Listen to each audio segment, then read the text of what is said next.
gusto de presentar a la doctora Laura Romero, quien es directora académica del Departamento de Antropología de este espacio para la conferencia magistral. Bienvenida, Laura, buenos días. Buenos días, muchas gracias. Bueno, pues buenos días a todos, a todas. Para todos nosotros es un gusto iniciar con nuestra conferencia magistral que tendremos con el doctor Sergio Eduardo Wisakovsky, a quien le agradecemos muy sinceramente acompañarnos el día de hoy en el Congreso de Investigación sobre el Tercer Sector, que está celebrando su 20ª edición. El día de hoy vamos a escuchar al doctor Wisakovsky con una ponencia que tituló Incertidumbre, Normalidad y Creación del Futuro ante el COVID-19. Cuando hicimos la invitación al doctor Wisakovsky, nos llamó particularmente la atención sus temas de interés, ¿no? Que se alineaban perfectamente bien a lo que planteamos en el Congreso como la parte más importante para reflexionar durante el Congreso, y fue una muy afortunada coincidencia haber encontrado sus publicaciones y su perfil, porque nos quedaba pues muy adecuado para abrir con él el Congreso mismo, ¿no? Les voy a comentar muy rápidamente una semblanza del doctor Wisakovsky. Él es antropólogo por la Universidad de Buenos Aires y doctor en antropología cultural por la Universidad de Utrecht de los Países Bajos. Es director del Centro de Investigaciones Sociales CONICET-IDES en Buenos Aires, Argentina. Tiene publicados 7 libros y más de 60 artículos sobre los ejes principales de su investigación, que, como les decía, giran en torno a la generación de imágenes de futuro. Eso nos parece muy importante justamente en este contexto, además de experiencias de crisis, incertidumbre y construcción de previsibilidad y normalidad en la vida cotidiana. Entonces, le doy la palabra, doctor Wisakovsky. Muchísimas gracias por haber aceptado nuestra invitación, y qué fortuna haberlo encontrado en el marco y tenerlo ahora en el marco de nuestro Congreso. Muchas gracias y lo escuchamos. Vamos a escuchar la conferencia del doctor y después vamos a tener un breve espacio para un par de preguntas. Entonces, si nos las quieren hacer a través de las redes sociales o de quienes estamos en la sala, con mucho gusto las podemos compartir con el doctor Wisakovsky. Ahora sí, doctor, muchísimas gracias. Bueno, buenos días a todas y todos. Rogando, por supuesto, que conservemos aquí la conectividad, que no tengamos esos habituales problemas que solemos tener, y si los tenemos, volveremos a ingresar. Quiero agradecer la gentil invitación para brindar esta conferencia a las profesoras Laura Romero, a Romina Arias Paulina Zúñiga y a Lorena Martínez. Y bueno, espero no olvidarme de alguien, y si no, pido disculpas. Y también, por supuesto, a las autoridades del Congreso, al CENEFI y a la UTLAB. Estoy muy agradecido, es un gran honor para mí poder compartir con ustedes este momento, y a la vez es un desafío intelectual, como lo supone pensar sobre la difícil y compleja situación que estamos viviendo como humanidad, la pandemia de COVID-19. Celebro esta invitación en la medida que hace posible que como antropólogo, como científico social, pueda presentar algunos desarrollos basados en mi trabajo empírico y algunas ideas para dialogar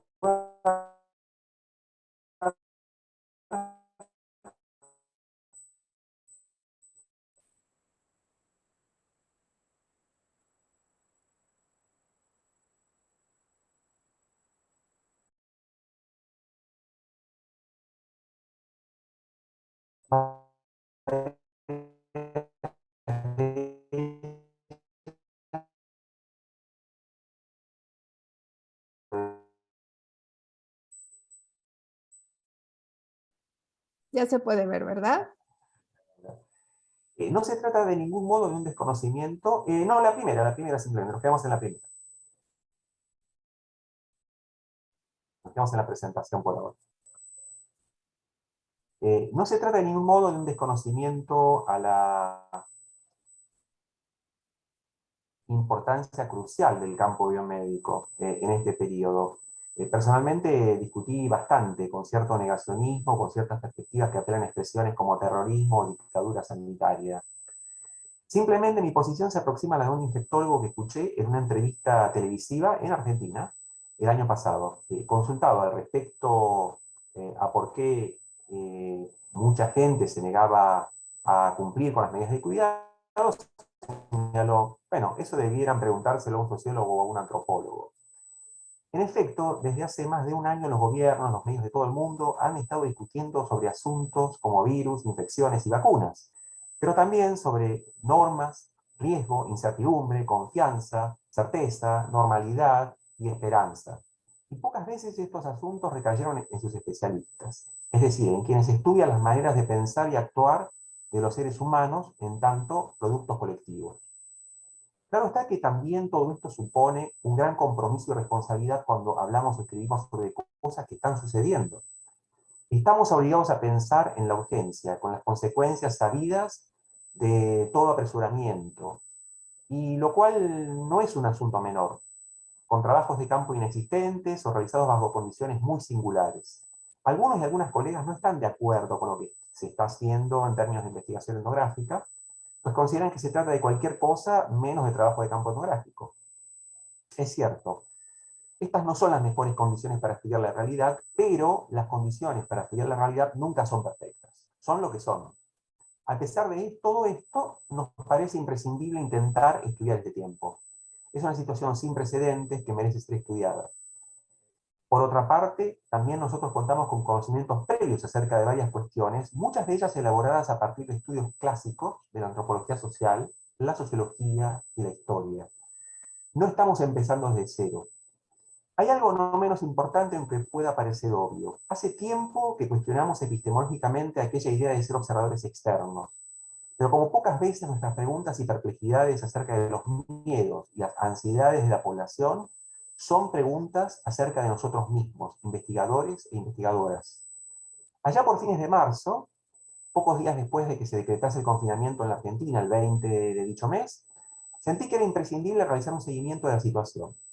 Yo he estado pensando sobre los problemas relacionados con crisis e incertidumbre desde que concluí mis estudios doctorales, y al calor de lo que fue ese episodio catastrófico que nos tocó vivir a los argentinos allá por 2001 y 2002, cuando la pobreza llegó en algún momento al 55% de la población.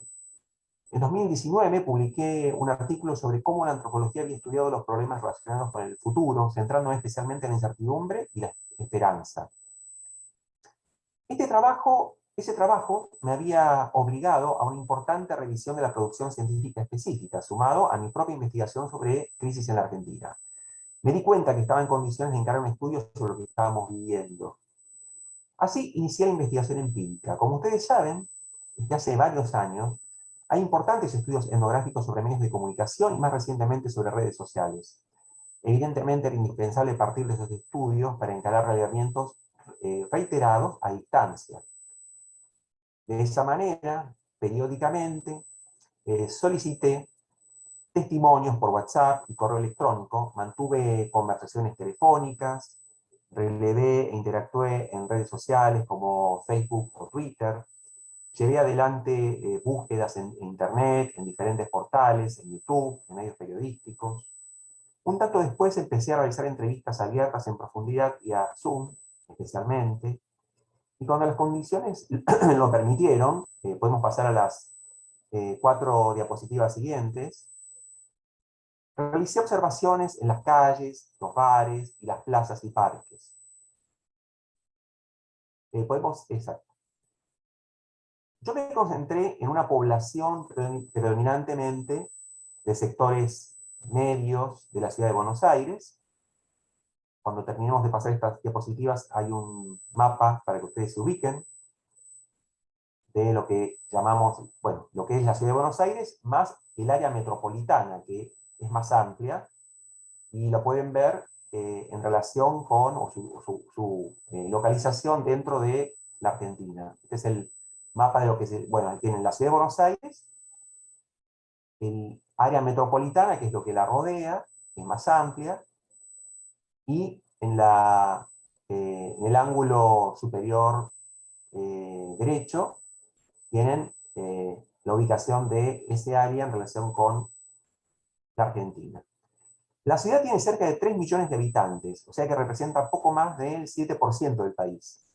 Pero el AMBA tiene 13 millones, es decir, casi un 32%, para que ustedes se imaginen. Apelé a un criterio bastante tradicional de la investigación de campo, que es tomar la propia red social, en el sentido de parientes, amigos, vecinos, colegas, y a partir de sus integrantes, mediante el principio bola de nieve, accedían a unos contactos, lo que llamamos usualmente una muestra basada en la oportunidad. Quiero contarles ahora una pequeña historia. Si podemos pasar a la diapositiva siguiente. Hablo diariamente con mi madre de 97 años. Ella está muy bien, afortunadamente. El año pasado estuvo confinada desde marzo y solo recibía nuestras visitas brevísimas y a distancia para dejarle alimentos y productos de limpieza. Y obviamente para seguir de cerca su estado de salud. Todos teníamos mucho miedo de un contacto prolongado. La recomendación de las autoridades a las personas adultas, mayores, era que no saliesen de sus domicilios. Debo comentar acá que en la ciudad de Buenos Aires esta medida fue resistida. Por ejemplo, un prestigioso historiador adquirió notoriedad en los medios al fotografiarse en el mes de abril con una estrella de David pegada a su pecho, comparando su situación con la de los prisioneros en los campos de exterminio nazi. Bueno, es decir, que luego se arrepintió de esta exhibición. Mi madre pasó momentos de tristeza por no poder ver a sus hijos, nietos, sus 3 hermanos. Recién en agosto se produjo una apertura, por agotamiento y fastidio de la población, pese a que la situación sanitaria del país fue empeorando. Justamente desde ese mes, los casos positivos fueron aumentando hasta llegar a un pico de más de 16.000 en la semana del 18 al 24 de octubre. En esos días, mi madre empezó a recibir más visitas con mucho cuidado. Pudo sentarse después de mucho tiempo a tomar un café en la calle, pudo hacerse unos chequeos médicos por alguna molestia menor, y pudo celebrar la llegada del nuevo año al menos con algunos de sus hijos, siempre al aire libre, con protección y distancia. Pasemos a las 2 próximas diapositivas. A fines de febrero último fue vacunada con Covishield, una vacuna fabricada por el Serum Institute de la India, el organismo encargado de producirla, en colaboración con la Universidad de Oxford y el laboratorio AstraZeneca. Días antes ella estaba reacia a vacunarse. Mira mucha televisión, especialmente los noticieros, y recibe algunos días el diario La Nación, un medio fuertemente opositor al gobierno nacional. Se puede ver la siguiente diapositiva.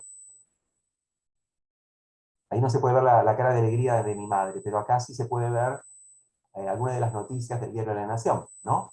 Un periodista a la izquierda, arriba, cuando todavía no habían aparecido los resultados de la vacuna Sputnik V, preguntaba si están tan seguros, por qué no muestran la documentación, porque el organismo público que fiscaliza justamente medicamentos, alimentos, etc., tenía la documentación que le llegaba de Rusia, pero no la había exhibido. Entonces pedía la exhibición. Y abajo tenemos a un periodista de ese medio, porque también es un multimedio, tiene un canal de televisión, de noticias, las 24 horas, y a la derecha el ex secretario de Salud de la Nación, que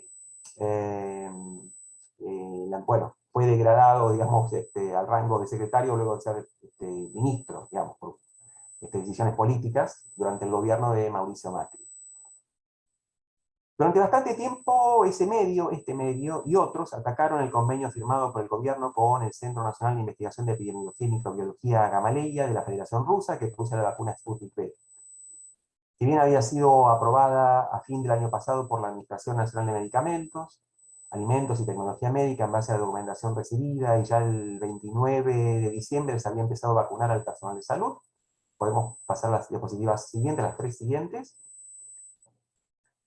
Esos medios descalificaron la vacuna debido a que los resultados de su fase 3 eran desconocidos, como vimos en la anterior diapositiva. Ese día, en cambio, y en el medio de una sesión legislativa en el Congreso Nacional, una diputada de la coalición opositora, bueno, tuvo en medio de la sesión, si pasamos a la diapositiva siguiente, ahí está, es esta diputada en medio de una sesión, bueno, tuvo esta expresión, ¿no? Que no tengo, si se ve claramente, no tengo necesidad de repetirla. Esto fue en el medio de una sesión, en el mes de diciembre del año pasado. Por su parte, pasamos a la diapositiva siguiente. Una de las principales dirigentes de esa fuerza opositora, muy mediática, llegó a denunciar judicialmente al presidente de la Nación por presunta intención de querer envenenar al pueblo. Mi madre veía y escuchaba todo esto y dudaba. Claro, hablaba por teléfono con uno de sus hermanos, quien le decía que no se iba a vacunar con la vacuna rusa. Por supuesto, mi madre y mi tío no tenían ni tienen la menor idea acerca de cómo evaluar una vacuna. En realidad no tendrían por qué tener idea de cómo hacerlo.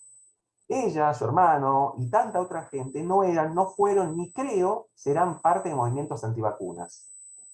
Simplemente, como señala, si pasamos a la siguiente diapositiva, Heidi Larson, una antropóloga que escribió este libro, salió hace muy poquito, cuya traducción sería algo así como atascado. Cómo comienzan los rumores sobre vacunas y por qué no desaparecen. Es una de las mayores expertas en la cuestión de la confianza en las vacunas. Bueno, mi madre estaba muy influenciada, en fin, por discursos mediáticos que iban despertando sus dudas. Ella y mucha otra gente, por supuesto. Pero mi madre nunca había mostrado dudas con una vacuna. Ella recibe todos los años la vacuna contra la influenza y la neumonía y jamás preguntó dónde y cómo fue fabricada. Durante ese tiempo me topé con otra gente que, teniendo más recursos para evaluar objetivamente una vacuna, también la descalificaban a la Sputnik V. Por caso, un médico me confesó en enero pasado que no se vacunaría con una vacuna que estaba floja de papeles. Me dice que se escucha un sonido molesto, pero no sé cómo resolverlo. Así que no sé si hemos probado previamente si tenía que ver con una fuente de origen, y evidentemente no sé de dónde proviene, pero no lo podemos resolver desde aquí. En suma, la nacionalidad de la vacuna, un aspecto que hasta entonces había sido irrelevante para todos, pasaba a ser central. La cuestión es que a inicios de febrero, la publicación de los resultados de fase 3 de la vacuna Sputnik V en The Lancet aquietó mayormente las aguas. La vacuna dejó de recibir críticas, pese a que la oposición siguió cuestionando no haber logrado un acuerdo exitoso con el laboratorio Pfizer. En definitiva, mi madre fue con ganas al vacunatorio y no puso ningún reparo. Puedo decir que estaba feliz. Desde entonces expresa su deseo constante de recibir la segunda dosis. Cada vez que hablamos me pregunta, ¿cuándo me la darán? No es lo único que me pregunta. Ha sumado uno más de los tantos llamados matutinos. ¿Cuándo va a terminar esta pesadilla? Por supuesto, no es algo que yo ni nadie le pueda responder, menos ahora, porque mientras escribo esta presentación, si vamos a la diapositiva siguiente,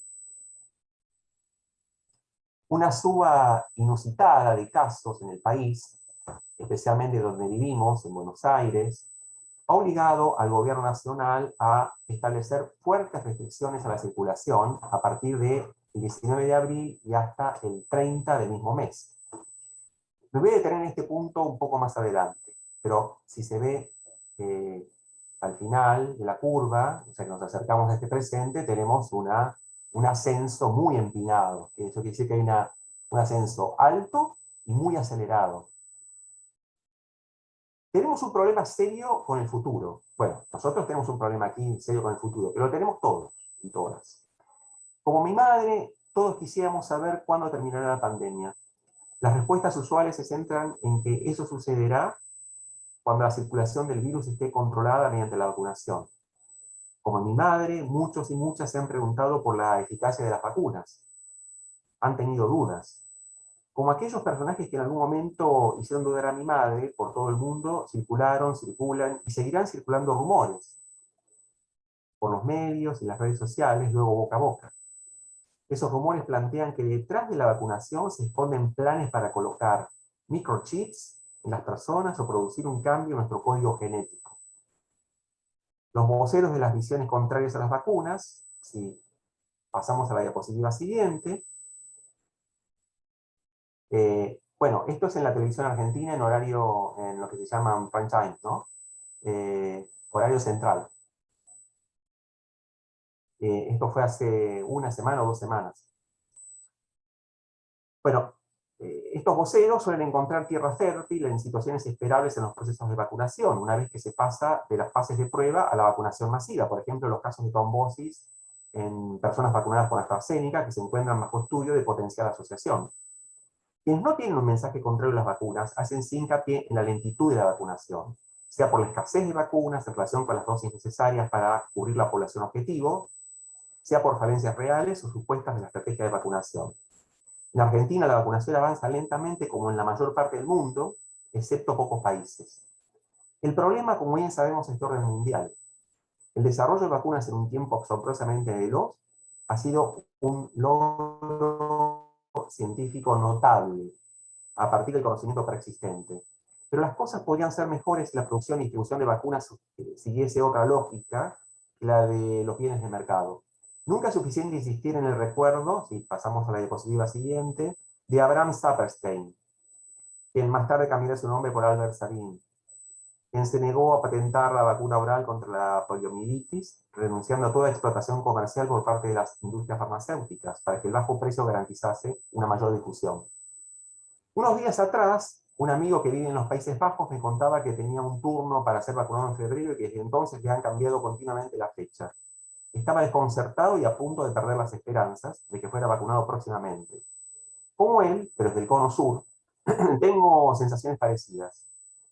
Quienes no hemos sido vacunados aún y no tenemos claro cuándo esto sucederá, y además tenemos la posibilidad de trabajar desde nuestros hogares, es una situación muy distinta a la de quienes desde el primer día han tenido que transitar las calles, como vemos en la diapositiva siguiente. Movilizarse en transporte público, como vemos también en la próxima diapositiva. Exponiéndose al riesgo de transmitir o ser infectados por el virus. O a las personas que debieron transitar, en la próxima diapositiva, la cuarentena en los barrios hacinados, y podemos verla también la próxima diapositiva. Incluso sin agua, sin recursos, sin conectividad. En el caso de la Argentina, además, en medio de una gravísima situación económica heredada y agudizada por la pandemia, con una pobreza que se hizo más extrema, donde aún con la ayuda social que en diferentes momentos otorgó el gobierno, el mañana no podía presentarse sino tenebroso. ¿De qué vivirían? ¿Cómo sobrevivirían? Para ser más precisos, el stock de la deuda argentina es de casi el 100% del Producto Bruto Interno, según datos de los últimos 3 meses del 2020, superando un 10% en 2019. Y la pobreza ascendió al 42%, y la inflación cerró en el 2020 un poco más del 36%. En este escenario son muchos y muchas quienes en mayor o menor medida tememos contagiarse, enfermarse y morir. No puedo decir que este temor sea generalizado. Conversé con gente que no necesariamente adhiere a teorías conspirativas o que cree que ahí no hay virus y por ende pandemia. Y sin embargo, se ven a sí mismos como personas cuidadosas, que están convencidas que con buena alimentación, ejercicio y actitud positiva, no hay nada que temer.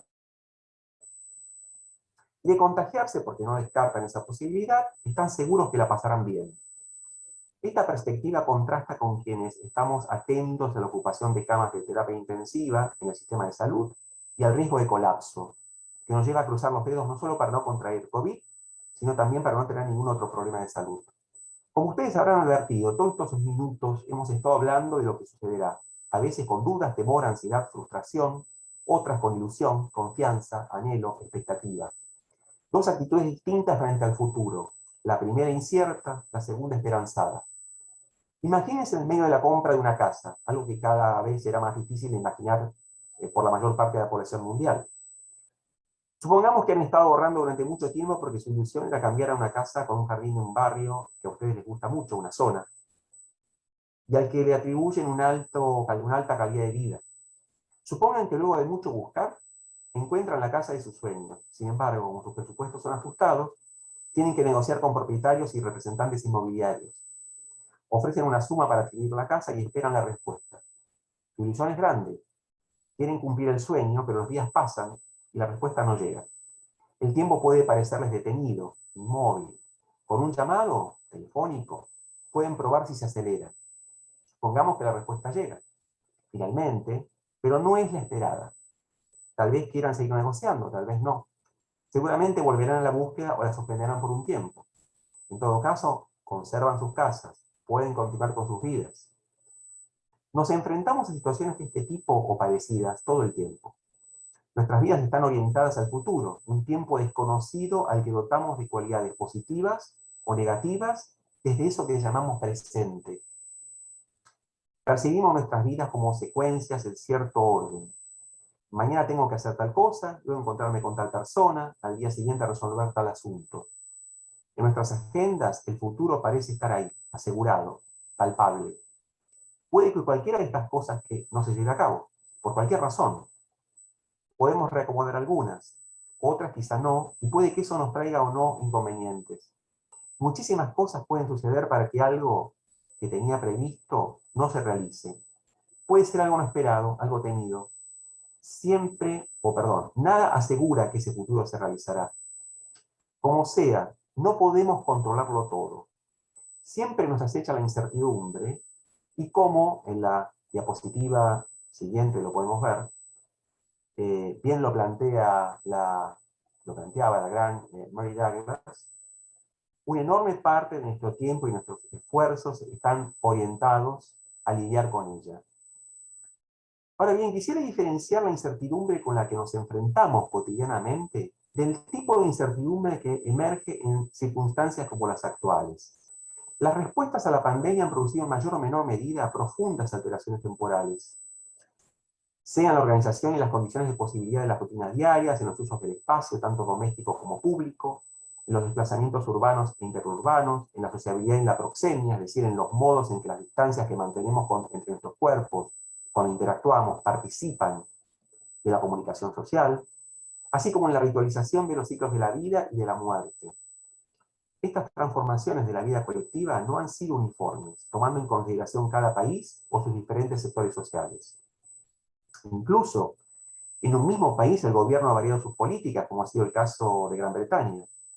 Pero poniendo nuestra atención en la vida cotidiana, lo que ha caracterizado la situación actual desde el inicio es la ruptura de un horizonte dado por sentado y asumido como normalidad. Esto incluido desde el pasar días recluidos en los hogares, desplazar parte de nuestras interacciones y sociabilidad a la virtualidad, hasta no poder acompañar a padres, hermanos e hijos en sus internaciones hospitalarias, o, como ha sucedido y sucede, no poder velar a los muertos. Por ende, nuestra experiencia de la temporalidad se presenta como discontinua, configurando lo que usualmente llamamos una situación o tiempo de crisis. En estos tiempos, la temporalidad se suele percibir como congelada, si pasamos a la siguiente diapositiva. Detenida o en estado de suspensión, una instancia liminal, este es el famoso esquema, célebre esquema, de los ritos de paso. Y la liminalidad justamente es un estado en el que desaparece tanto la adscripción a un estado determinado, un rol preestablecido previo, como la incorporación a un rol nuevo, asignado socialmente. Estamos en una especie de limbo, no somos ni una cosa ni la otra. Como decía, esta instancia liminal no se resuelve en un estado preestablecido, sino que, en tanto futuro, debe ser necesariamente imaginado, o si se prefiere, forjado. Es una gran diferencia con los ritos de paso. Acá, ese estado nuevo no está preestablecido. Los estudios sobre crisis sociales han adquirido en los últimos años un significativo nivel de desarrollo, dando lugar a un programa con una agenda bastante precisa la cual pone especial atención precisamente en los problemas de previsibilidad e incertidumbre, en la conformación de horizontes de normalidad, en los modos de dar inteligibilidad a los eventos, en el papel del riesgo y el pánico colectivo, y en los modos en que se constituyen imágenes de futuro. Hay que decir que entre investigadores e investigadoras no hay acuerdo acerca de la potencialidad analítica del concepto de crisis. Una de las críticas más fuertes ataca su índole normativa. Si pasamos a las siguientes diapositivas, a las dos siguientes, es el caso de Janet Royman, esta antropóloga, que escribió ese libro Anticrisis, quien a partir de, siguiente diapositiva, el gran estudio de Reinhard Koselleck, el historiador alemán, sobre la historia y el concepto de crisis, sostiene que la noción de crisis presupone una normalidad que se ha abandonado y a la que hay que volver. Es decir, algo ha salido mal, algo se ha desviado o descompuesto, por ende hay que repararlo. De modo tal que toda situación catastrófica no sea sino el efecto de errores o accidentes expuestos como aberraciones del normal funcionamiento de las cosas. Por eso, la salida a la situación de crisis sería una reafirmación, una legitimación de las condiciones económicas, políticas y sociales que la han generado. Pasamos a la diapositiva siguiente. Colin Hay, un politólogo británico, pero lo que quiero decir ahora, no voy a desarrollar la posición de Colin Hay, que va en un sentido similar, pero lo que quiero decir es que yo comparto plenamente la necesidad de cuestionar estos usos públicos de la noción de crisis. Pero lo que sucede con esta noción no es muy diferente de lo que ocurre con otros conceptos con aspiraciones analíticas en el campo de las ciencias sociales. Desde mi punto de vista, crisis puede circunscribirse a un uso específico centrado en la inauguración de un tiempo de incertidumbre en el que se ve seriamente comprometida la posibilidad de imaginar futuros plausibles. Toda situación de crisis conlleva intensas ansiedades respecto o acerca de los diversos futuros, que pueden aparecer como más próximos o más lejanos. Las restricciones inherentes a la imaginación y configuración del futuro pueden aparecer como un retorno a un tiempo normal perdido, una nueva normalidad de convivencia con el riesgo, si pasamos a la diapositiva siguiente, y un tiempo ya libre de todo peligro. Estas son imágenes publicitarias de lo que es nueva normalidad. Hemos escuchado por todas partes hablar de esta nueva normalidad para referirse a las condiciones protocolizadas que por otra parte a veces se cumplen y a veces no. A veces no se cumplen porque no se puede y a veces no se cumplen porque no se quiere. Asimismo, en nombre de la necesidad de no frenar la economía y retornar rápido a la normalidad, hemos visto cómo algunos propugnaron como solución la convivencia con el virus. Sabemos qué resultados dio esa sugerencia. Todas estas formas de postular un retorno a la normalidad podrían ser objeto de la crítica que muchos reclaman a la idea de crisis. Sin embargo, la cuestión no es tan sencilla, porque las aspiraciones de normalidad incluyen aspectos fundantes de la vida social. Algunos más son universales, otros más ligados a particularidades sociales o nacionales, por caso que van desde los contactos corporales o el consuelo ante el dolor, la enfermedad y la muerte. Todo esto no puede ser subestimado. Lo que quiero decir es que pese a la complejidad que entraña una definición de la normalidad, la misma es inseparable de lo que los actores asuman como tal en los mundos de la vida cotidiana. En el caso de los tiempos de crisis, los esfuerzos prácticos de los conjuntos sociales por forjar normalidades son simultáneamente formas de imaginar y configurar futuros del presente, objeto de estudio esencial sobre crisis sociales. ¿Cómo se lleva a cabo este proceso de imaginación o creación? Constituye un complejo problema teórico y empírico. El problema acerca de la imaginación del futuro ha posibilitado en tiempos más recientes la incorporación de la esperanza como un tópico de investigación antropológica y en ciencias sociales en general. Los estudios sobre escenarios donde se crean determinadas formas de esperanza intentan comprender las fuerzas sociales que condicionan las vidas de los grupos humanos, su historicidad y concepciones temporales, así como los modos en que los conjuntos sociales dan sentido a los padecimientos del presente y creen que deben ser superados.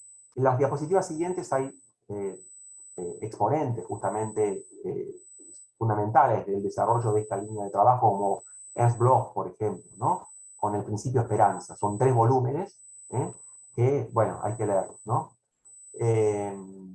Con Cuando digo ese hay, es un hay bastante enfático, pero también problemático. Y aquí tenemos a Susana Lotki y Nico Mesnier con este artículo que es extraordinario, excelente, también para pensar toda esta cuestión. Una consecuencia importante que arrojan estos estudios es la necesidad de entender que aquello que determinados conjuntos sociales imaginan como futuro mejor, como respuesta a un presente crítico, puede distar enormemente de nuestros deseos como investigadores, funcionarios, forjadores de políticas públicas. El futuro no necesariamente alude a un tiempo renovado en el que las condiciones frustrantes del presente han desaparecido. No supone necesariamente una renovación profunda, un tiempo nuevo, un mundo nuevo, como tal vez imaginaban algunos filósofos, pediría la siguiente diapositiva, al comienzo de la pandemia. No voy a hacer ningún comentario al respecto. El futuro puede consistir en la resolución de cuestiones muy concretas vinculadas a distintas formas de alivio ante el dolor y el sufrimiento. El anhelo inmediato, el sueño de un tiempo muy próximo, quizás apenas mañana, puede radicar en esperar que las aguas bajen su nivel, que el fuego se apague, que se cuente con algo de dinero para poder comer, que nos confirmen el turno de vacunación, que podamos conseguir una cama hospitalaria. Nos encontramos con un escenario global donde el mundo de la ciencia y la mayor parte de los gobiernos han presentado a las vacunas y la vacunación como la mayor esperanza para resolver la crisis emergente de la pandemia. Paralelamente, la producción de vacunas está lejos de poder abastecer la demanda mundial y, para peor, países de los denominados desarrollados concentran la mayor parte de la producción, un hecho que fue denunciado también por la ONU. Una nota en The Economist señalaba que, de acuerdo a la proyección de datos, se esperaba que los países ricos puedan terminar con sus procesos de vacunación hacia junio de este año, mientras que los países pobres lo harían no antes del 2023. No podemos evitar en este caso, diapositiva siguiente por favor, recordar a John Maynard Keynes y esta célebre frase al respecto, nunca mejor recordada, nunca mejor evocada. Como dije, en la Argentina, la situación se ha agravado, o anticipé, se agravó sensiblemente. El gobierno argentino ha hecho esfuerzos para adquirir vacunas y hasta el momento ha recibido más de 7,5 millones de dosis, lo que ha permitido que poco más del 12% de la población recibiese al menos una dosis y poco menos del 2% dos dosis. Claramente no es el mejor país en materia de vacunación, pero tampoco el peor. Dado el actual ritmo de vacunación, resulta imposible siquiera insinuar abandonar las medidas de cuidado. Sin embargo, esto se ha tornado dificultoso, en parte por la ya señalada acérrima oposición política, que no ha dudado en enarbolar oportunamente hasta consignas propias de los movimientos anti-vacunas. En parte por las propias urgencias de la población y en parte porque el gobierno mismo ha previsado desde agosto pasado impulsar la actividad económica. En los últimos días los casos han subido rápidamente, como vimos al principio. En los últimos 7 días el promedio diario de casos va superando los 23.000 casos diarios, con días de picos de 30.000, de casi 30.000, poniendo en estado de alerta el sistema hospitalario, en particular la ocupación de camas de terapia intensiva. La explicación en cualquier parte es la misma: la alta circulación de las personas y la imposibilidad de sostener protocolos favorece y acelera los contagios. Sin embargo, en la ciudad de Buenos Aires, uno de los epicentros de la pandemia en este momento, para el gobierno local y sus adherentes, los problemas están centrados en la lentitud de la vacunación. El jefe de gobierno ya la califica, jefe de gobierno de la ciudad de Buenos Aires la califica de fracaso, y la no presencialidad en las escuelas. ¿Sí? Vemos la siguiente diapositiva. Esto es un conflicto que se ha generado respecto a la asistencia de parte de la población de la ciudad de Buenos Aires y de algunas partes del AMBA en relación con algunas medidas que se proponían desde el gobierno nacional para bueno, restringir la circulación de personas. Entre ellas estaban cerrar por 2 semanas las escuelas en forma presencial y pasar a la virtualidad. Y esto fue resistido con estas consignas, en fin, protestas de un sector de la sociedad. Sabíamos antes, y lo sabemos aún más en el curso de este año de pandemia, las percepciones de los riesgos por parte de la población compleja, o de una población compleja y heterogénea, son diversos. No están sustentados solo en saberes biomédicos o en una racionalidad orientada por la probabilidad estadística de que un determinado evento futuro sobrevenga.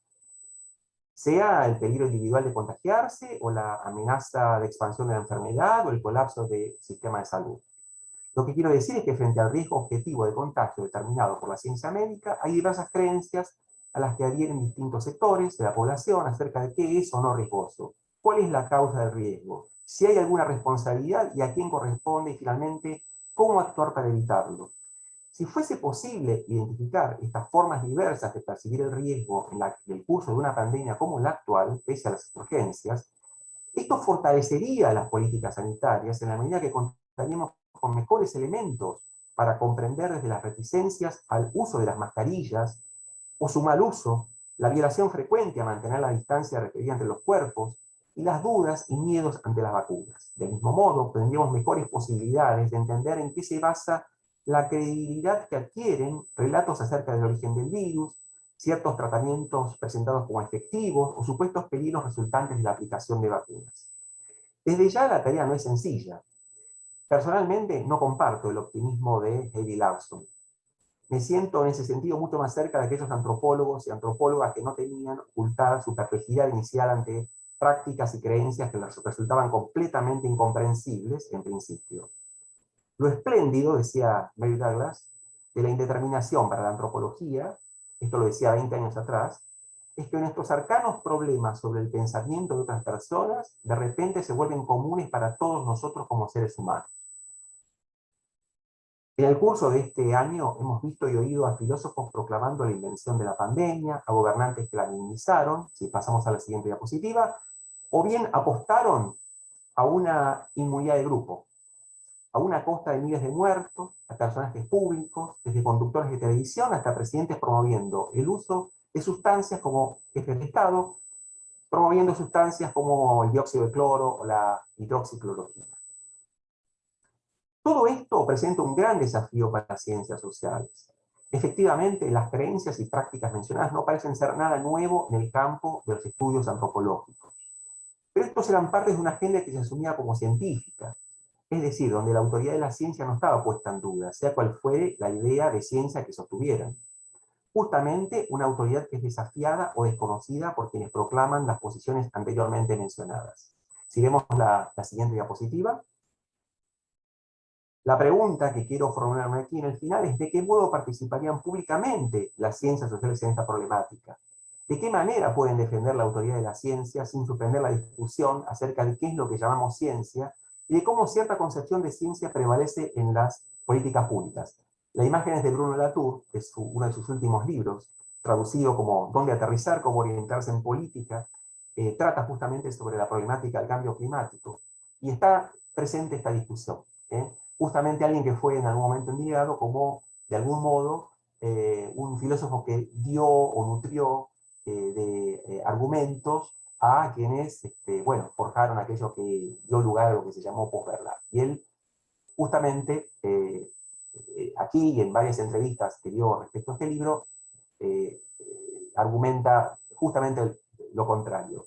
Solamente una frase de él decía: creo que estábamos muy felices de desarrollar toda esta crítica a la ciencia porque estábamos seguros de la autoridad de la ciencia.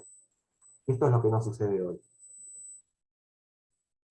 Por cierto, para finalizar, hay debates pendientes en las ciencias sociales en relación a cómo situarse frente a expresiones que no constituyen una pintoresca costumbre exótica, sino un riesgo cierto a la salud pública y en definitiva a la convivencia democrática. Aunque excede las pretensiones de esta presentación, yo diría que una actitud crítica no debería estar reñida con las pretensiones usuales de entender prácticas y creencias en sus términos. Tratar de entender cómo es posible que haya grupos que rechacen las vacunas o que estén convencidos del carácter plano de la Tierra, no impide ni debe impedir la crítica argumental y empíricamente fundada, sin titubeos. Es un asunto de responsabilidad pública, basada en ciertos supuestos acerca del mundo y el conocimiento del mismo, que la sociología y la antropología, llamadas modernas hoy, nunca pusieron en tela de juicio. Pero estoy de acuerdo en que la respuesta no reside en invocar una autoridad científica abstracta. Antes bien, se trata de practicar un modo de intervención pública que pondere la argumentación, las evidencias, el intercambio de ideas, pero que también se muestre como un esfuerzo colectivo, perfectible y con resultados transitorios. Por lo pronto, pasaría a la siguiente diapositiva, con cada llamado matinal, Mi madre me va a contar, entre sorprendida y preocupada, lo que escuchó la noche anterior en la televisión. Ella va a seguir porfiada con esto. Confiada en la presunta autoridad de un presentador o una periodista, primero me transmitirá sus miedos por la vacuna, su fastidio por una vacunación lenta, su miedo que sea cierto que colapse el sistema sanitario, su enojo porque los niños no tienen clases. Y al fin de todo, una vez más volverá a preguntarme, ¿cuándo terminará todo esto? Y tras mi no sé, insistirá con una ansiosa e ilusionada cuestión. ¿Cuándo llegará mi turno para la segunda dosis? Muchísimas gracias.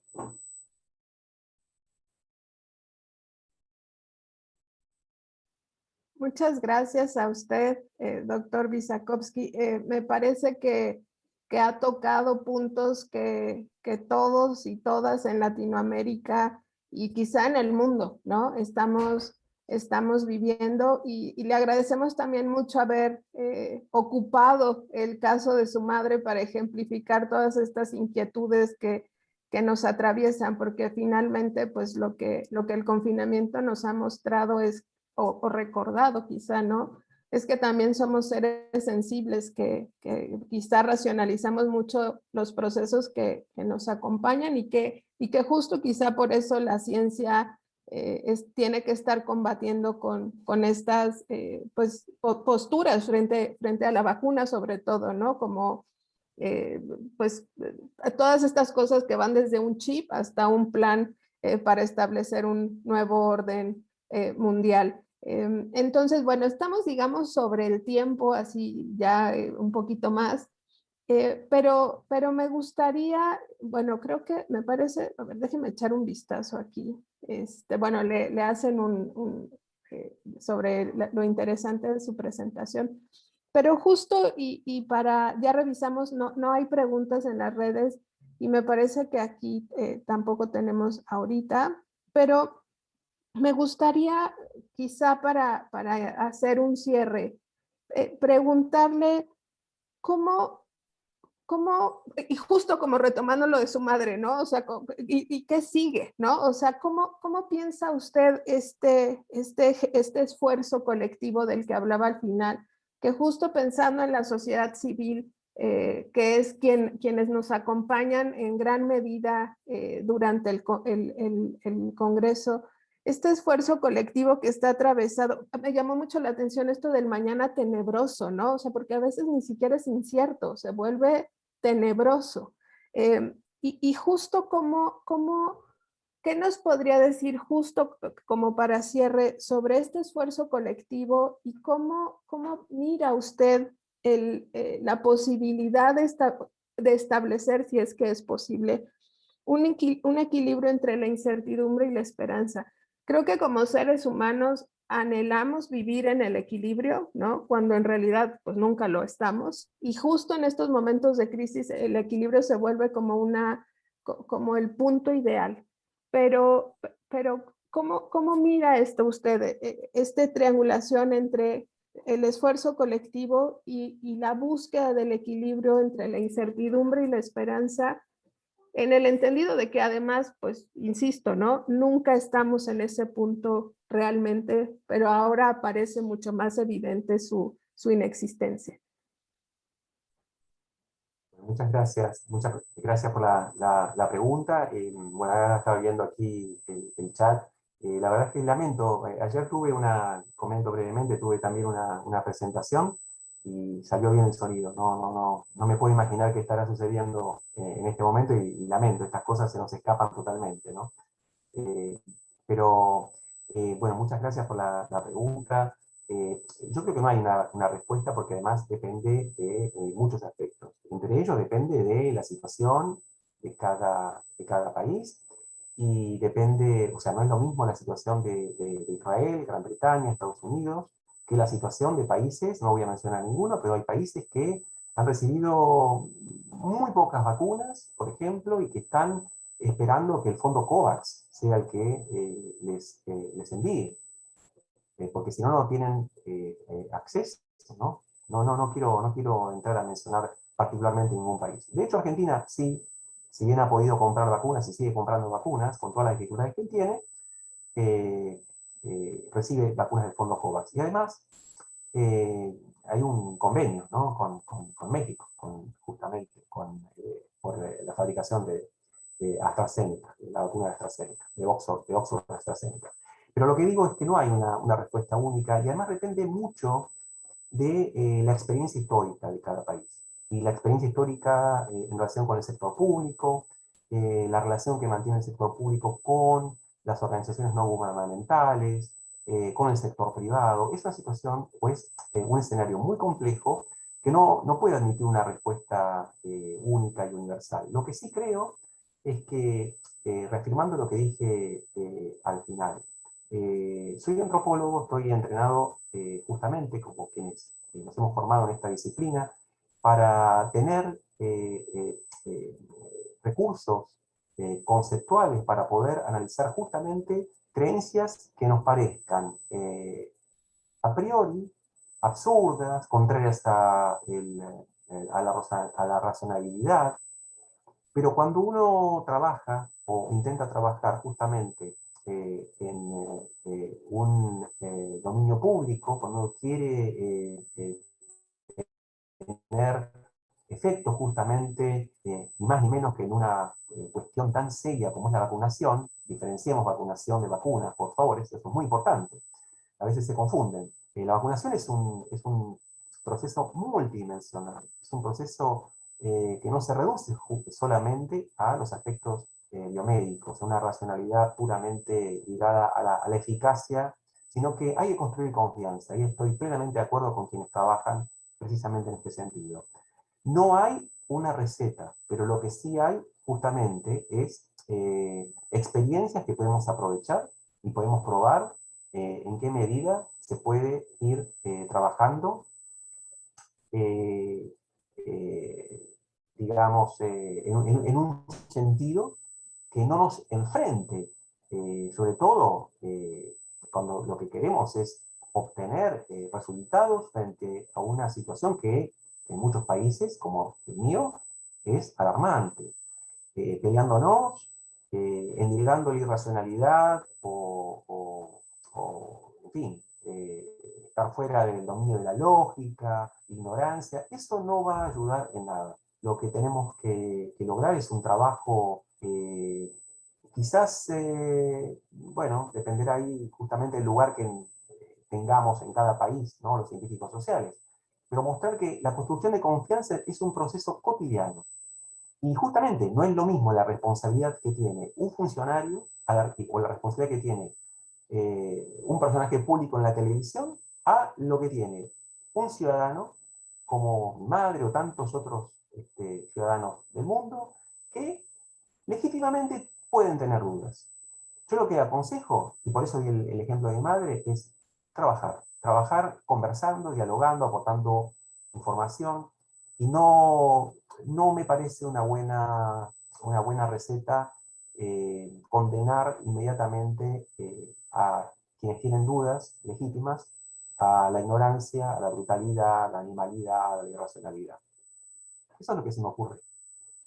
Muchas gracias, doctor Wisakovsky. Creo que aquí el gran componente es el miedo también del que hablaba, ¿no?, que en otros contextos no aparece como, no nos enfrenta tan duramente a nuestra finitud, y creo que eso nos evoca muchos más estos cuestionamientos que como nos dejó ver a lo largo del tiempo y desde diferentes perspectivas de muchos antropólogos, antropólogas, han estado ahí como parte de la reflexión sobre quiénes somos como sociedad, pero sin duda ahora pues el miedo a no seguir aquí en este mundo que a veces nos molesta tanto, pero nos gusta estar, ¿no?, de alguna manera.